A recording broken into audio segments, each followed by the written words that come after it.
السلام علیکم ناظرین، آج ہمارا موضوع کچھ مختلف ہے پچھلی ویڈیو سے۔ مختلف اس لیے ہے کہ پچھلی ویڈیوز میں ہم نے انسانوں کے بایوگرافیز پڑھی تھی، اور اس دفعہ ہمارا موضوع کچھ مختلف ہے۔ وہ ہے ایک بے جان ٹائٹینک کے جہاز کے بارے میں۔ جی ہاں ناظرین، ٹائٹینک فلم بھی آپ نے ضرور دیکھی ہوگی، اور جنہوں نے نہیں دیکھی وہ اس ویڈیو میں ٹائٹینک کے بارے میں جان سکیں گے کہ یہ تاریخ کب ہوئی، یہ واقعہ کب پیش آیا۔ آئیے ویڈیو میں پوری تفصیلات دیکھتے ہیں۔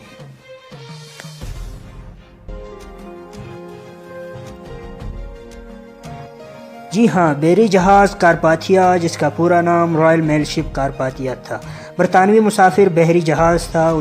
اسے 1912 میں بحری جہاز ٹائٹینک کے مسافروں کو بچانے کی وجہ سے شہرت ملی۔ یہ جہاز 1903 سے 1918 تک چلتا رہا۔ اسے جرمن آبدوز نے تباہ کیا۔ اس کی تعمیر 10 ستمبر 1901 کو شروع ہوئی، رونما 6 اگست 1902 کو ہوئی۔ یہ اگلی برس مکمل ہوا۔ تکمیل پر اس کی لمبائی 558 فٹ تھی اور وزن 13,500 ٹن سے زیادہ تھا۔ یہ 1700 مسافروں کو لے جانے کی صلاحیت رکھتا تھا۔ 5 مئی 1903 کو اس نے اپنا پہلا بحری سفر شہر لیورپول سے امریکی شہر نیویارک سٹی تک کیا۔ تب اس جہاز میں فرسٹ کلاس کی سہولت موجود نہیں تھی۔ یہ سیاحوں اور تارکین وطن میں بہت مقبول ہوا۔ 1905 میں کارپاتھیا میں کچھ تبدیلیاں لائی گئی اور اس کے مسافروں کی صلاحیت 2550 کر دی گئی۔ نیز فرسٹ کلاس کا اہتمام بھی کیا گیا۔ چند برس بعد یہ نیویارک اور بحر روم کے ساحلی شہروں کے درمیان آنے جانے لگا۔ 11 اپریل 1912 میں یہ نیویارک سٹی سے فیوم کے لیے روانہ ہوا، جو اس زمانے میں ایک ریاست تھی۔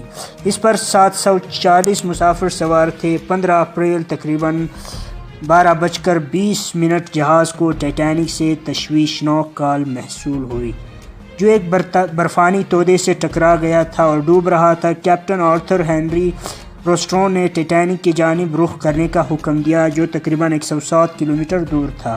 اس نے ٹائٹینک کے مسافروں کو بچانے کے لیے تیاری کا حکم بھی دیا تھا۔ برفانی تودوں کی موجودگی کے باوجود جہاز انتہائی تیز رفتاری تقریباً 17 ناٹ سے سفر کرنے لگا۔ علی الصبح 3:30 حادثے کے مقام پر پہنچ گیا۔ ٹائٹینک 1 گھنٹہ قبل ڈوب چکا تھا، لیکن کارپاتھیا 705 افراد کی زندگیاں بچانے میں کامیاب رہا۔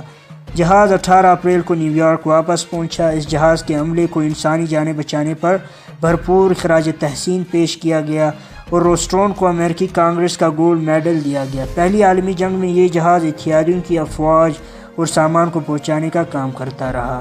17 جولائی 1918 کو یہ لیورپول سے بوسٹن جا رہا تھا۔ آئرلینڈ کے جنوبی ساحل پر جرمن آبدوز کے 3 تارپیڈو اس سے ٹکرا گئے اور یہ ڈوب گیا۔